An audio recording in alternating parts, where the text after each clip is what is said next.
Kawawa itong mga DDS para sa kanila, bayani, ah, tila ba kahanga-hanga ang ginawa nitong si Suntay.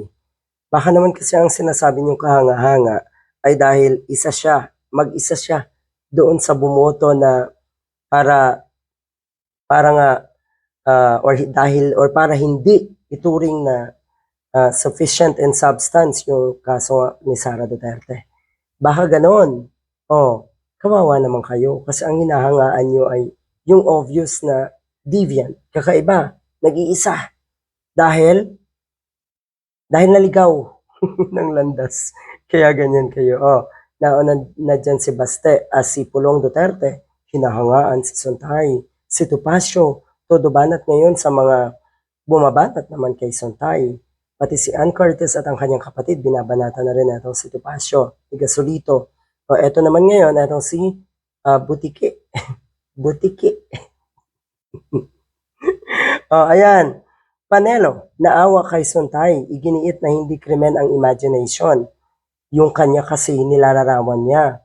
Nilalarawan daw niya yung isang bagay at ang ginamit ay si Miss Ann Curtis.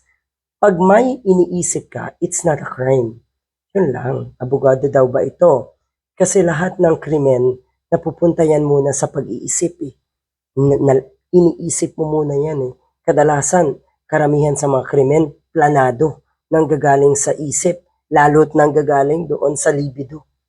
Nako, krimen at krimen ang kahahantungan ng mga ganyang bagay. It's not a crime. Oo, pwedeng wala pa talagang krimen na ginawa. Pero ang SESTI kasi, talaga ba?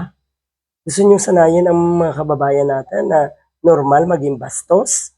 Ang pagkakamali daw niya ay nagbigay siya ng pangalan. Oo, mali na si Ann Curtis ang kanyang ginamit. Dahil na andyan naman yung mga DDS vloggers, sina Mocha, sino pa ba? Si Kitty Duterte daw, dapat yon ang ginamit niyang example. Kasi nga, baka matuwa pa ang mga DDS kung ganun ang nangyari.